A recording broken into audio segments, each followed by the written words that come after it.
Puerto Rico. That's not Costa Rica. Two young girls traveling alone is a big no-no, or that's just what they'll tell you. My best friend and I traveled to Costa Rica in 2018. Now that we're back in Toronto in one piece, let me tell you how that went down. First and foremost, this was only a 14-day trip, and we planned to make the most of it. We hit Liberia, Cruz, Puntaranes, Tamarindo, and finally, Montezuma. We figured we should get the most out of the country with the little time that we had. For our departure, we wanted to make sure that we weren't being completely naive. We had 9 days at a hostel called El Balbos, located in Liberia. It averaged out to approximately $10 a night for the both of us. What a steal! Or so we thought. I still don't know exactly where I booked that hostel, but it wasn't in Liberia. It was about 30 minutes from the city. That next morning, we caught the 8 a.m. local bus.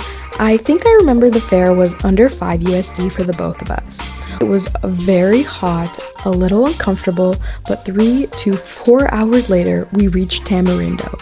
After reaching Tamarindo, we had a few setbacks. For one, I left my phone on the bus we got off right as we reached the beach. We hectically tried to catch it before it headed back to Liberia, but ultimately we missed it.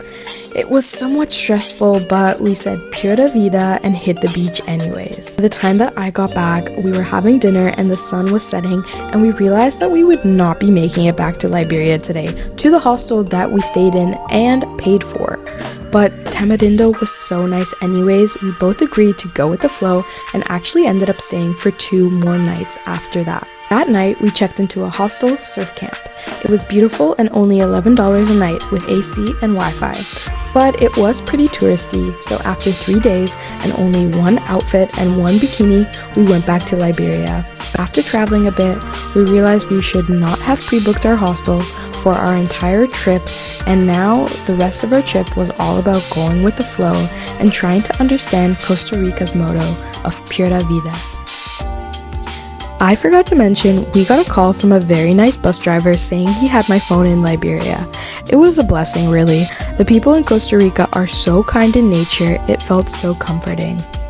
If you watch this clip closely, you can see this guy is bothering my friend and these beautiful girls step in and save her in a little circle. It is literally the cutest thing ever and a favorite memory of mine. Girl power! We finally checked out of El Balbos and now we're making our way to Montezuma. A very long 6-hour trip on 3 buses and 1 ferry. Montezuma was supposed to be more like a chill Tamarindo. They called it Montezuma, and it turned out to be my favorite part of Costa Rica. We ended up staying at a completely different hostel in downtown Montezuma, right by the beach. This is where we met some really nice fellows from Denmark. We spent our days hanging out with them. In the days we went on hike, jumped off some high cliffs, and by that I mean I watched everyone jump off some high cliffs. And in the night, they taught us some really fun Danish drinking games, and we danced the night away. In the end, Costa Rica exceeded our expectations, and we always talk about going back. We've made great friends that we still connect with, and it will be a trip we cherish in our hearts forever.